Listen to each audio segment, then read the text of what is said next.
পরিবেশ নাই, এই ধরনের মন্তব্য আসলে এটা অশনি সংকেত।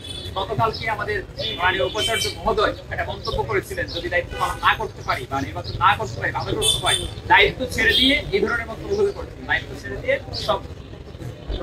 সবাইকে বলে দেবো আমি যদি ভুল না করি এই ধরনের মন্তব্য। এই ধরনের মন্তব্য কিভাবে সম্ভব? একটা উপাচার্য যে যাকে এখানে দায়িত্ব,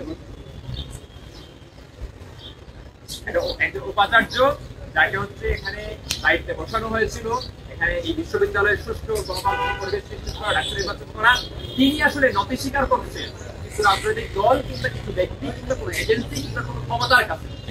আমরা এই ঢাকা বিশ্ববিদ্যালয়ের উপাচার্যের কোনো ক্ষমতার কাছে মাথা নত হতে দেখতে চাই না। অভ্যুত্থান পরবর্তী সময় এই মাথা নত করেছিল উপাচার্য, বিগত উপাচার্যরা তাদের বিশ্ববিদ্যালয়কে বিক্রি করে দিয়েছিল একটা রাজনৈতিক দলের কাছে, রাষ্ট্রের কাছে। আমরা এই ধরনের উপাচার্য কখনোই চাই নাই।